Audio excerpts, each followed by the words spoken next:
यज्ञ समर्पण भावे जीवन यज्ञ समर्पण समिधामय हि काया साधन भावे जीवन यज्ञ समर्पण.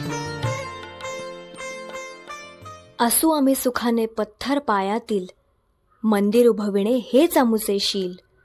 अशा ध्येय प्रेरित राष्ट्रीय स्वयंसेवक संघाच्या जन्मशताब्दीनिमित्त मिलिंद रहाटगावकर मला जे जे भावते ते सर्व या यूट्यूब चॅनलवरून सादर होत आहे संघ प्रचारकांची जीवनकथा.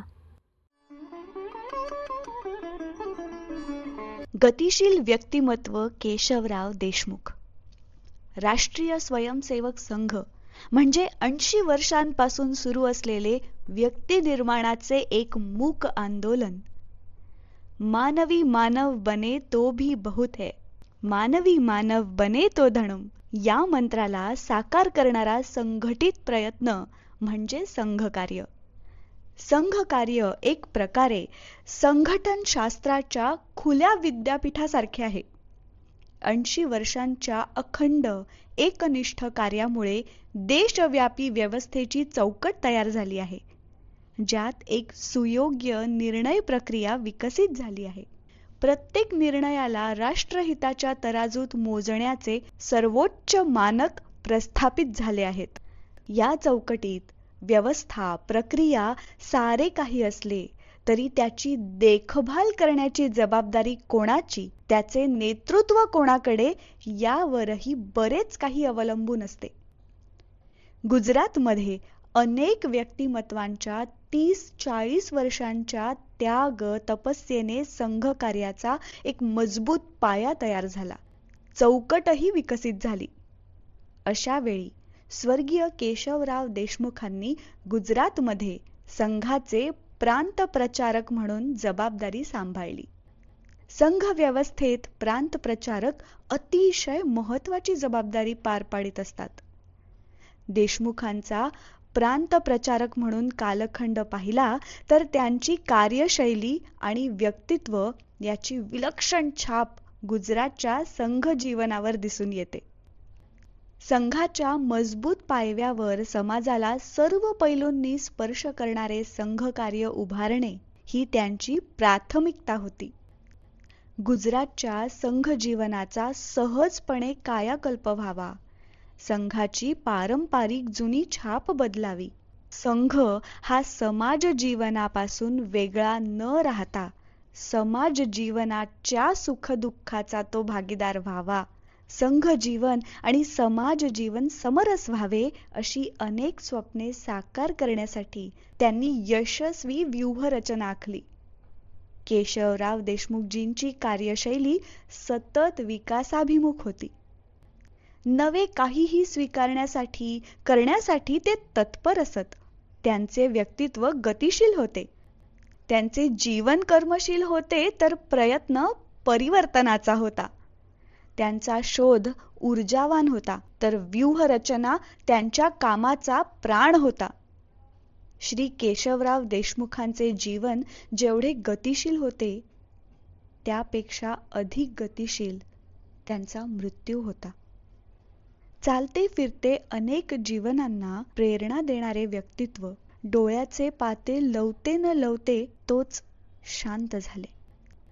त्या क्षणाची कल्पना करणेही अत्यंत हृदयद्रावक आहे. व्यक्तीच्या जीवनात कधी कधी अंतर्विरोधाच्या अशा आश्चर्यजनक घटना घडत असतात, त्यामुळे त्या घटनांची तीव्रता अनेक पटींनी वाढून जाते. केशवराव देशमुखांचा मृत्यू आला नाही तर जणू काही तो वीज कोसळावी तसा कोसळला. नियतीचा दैव दुर्विलास हा की वर्ष प्रतिपदेच्या दिवशी जन्मास आलेले केशवराव देशमुख आपल्या जीवनाची 60 वर्षे पूर्ण करणार होते. काशीमध्ये त्यांच्या नातेवाईकांनी षष्ट्यब्दी पूर्तीनिमित्त धार्मिक कार्यक्रम आयोजित केला होता. युवा अवस्थेतच प्रचारक म्हणून घरदार सोडणाऱ्या केशवरावांसाठी हा पहिला कौटुंबिक कार्यक्रम होता. वर्षभरापासून तयारी सुरू झाली होती. राष्ट्रीय स्वयंसेवक संघाचे सरसंघचालक परमपूज्य बाळासाहेब देवरस यांनी कार्यक्रमास उपस्थित राहण्यासाठी होकार दिला होता. हा धार्मिक कार्यक्रम काशीतील पंडित वर्गासाठीही आनंदाचा विषय ठरणार होता. वर्षभरापासून चालणारी तयारी पूर्ण होत आली होती. गुजरातमधून माझ्यासारखे अनेक सहकारी त्यांच्या षष्ट्यब्दीपूर्ती समारंभाला उपस्थित राहण्यासाठी काशीला जाणार होते. काहीच दिवस बाकी राहिले होते आणि सोहळ्याचा दिवस येण्यापूर्वीच केशवराव देशमुखांनी देहत्याग केला. षष्ट्यब्दीपूर्ती समारंभाच्या शेवटच्या दिवसातच अचानक त्यांनी आम्हाला सोडून जाण्याचे दुःख किती असह्य असेल याची कल्पनाच केलेली बरी. अशीच तीव्र वेदना देणारे आणखीही काही योगायोग तयार झाले. केशवराव देशमुखांचा व परमपूज्य डॉक्टर साहेबांचा जन्मदिवस एकच, चैत्र शुद्ध प्रतिपदा म्हणजे वर्ष प्रतिपदेचा होता. तर ज्या दिवशी केशवरावांचे निधन झाले तो दिवस परमपूज्य श्री गुरुजींचा जन्मदिवस होता. बडोद्यात संघ स्वयंसेवकांनी परमपूज्य गुरुजींचा वाढदिवस आगळ्या प्रकारे साजरा करण्याचा निर्णय घेतला होता. संघगीतासोबतच संगीतात बसविलेला स्वरांजली कार्यक्रम आयोजिण्यात आला होता. बडोद्याच्या गांधीनगर भागात गीत संगीत आणि वृत्त या त्रिवेणी संगमाने संपूर्ण वातावरण भावपूर्ण झाले होते. गीत संगीताच्या माध्यमातून परमपूज्य श्री गुरुजींचा जीवनपट डोळ्यासमोर साकार झाला होता. जवळपास 2.25 तास चाललेला हा कार्यक्रम कोणतेही भाषण न होता भाव जगताच्या सर्वोच्च शिखरावर पोचला होता. वकील साहेब या कार्यक्रमासाठी मुद्दाम मुंबईहून आले होते. कार्यक्रम संपल्यावर सर्वांच्या हृदय मंदिरात जणू अविरत घंटानाद होत होता. बडोदा अनेक वर्षे देशमुखजींचे कार्यक्षेत्र राहिले होते. या कार्यक्रमाने ते फारच आनंदित होते. संपूर्ण कार्यक्रमाने सर्वांनाच भावविश्वाच्या जणू हिमालय शिखरावर नेऊन ठेवले होते. सर्व लोक या क्षणाची अनुभूती घेत होते. कोणीही ते क्षण हरवू इच्छित नव्हते, म्हणून सर्वजण शांत होते. अशा उत्कृष्ट सोहळ्यानंतर काही क्षणातच अचानक दुःखद घटना घडली. केवळ अर्ध्या तासांच्या आत केशवरावांनी देहत्याग केला. किती धक्कादायक होते, किती दुःखदायक, अंतर्विरोधी योगायोग. म्हणजे काही क्षणांपूर्वी केशवराव श्री गुरुजींच्या स्वरांजली कार्यक्रमात तल्लीन झाले होते. चेहऱ्यावर आनंद झळकत होता आणि काही क्षणातच श्री गुरुजींच्या जन्मदिवशी ते आम्हा सर्वांना सोडून श्री गुरुजींजवळ निघून गेले. स्वरांजली कार्यक्रमाच्या हृदयस्पर्शी यशाचा आनंद हृदयात साठवून आम्ही निघालो होतो. जीपच्या समोरच्या सीटवर केशवराव तर मागे वकील साहेब व नाथाभाई झगडा बसले होते. मी जीप चालवत होतो. अमेरिकेतून आलेले आणि बडोद्यात स्थायिक झालेले आम्हा सर्वांचे परिचित सुभाषभाई मेहता यांच्या घरी रात्रीचे भोजन होते.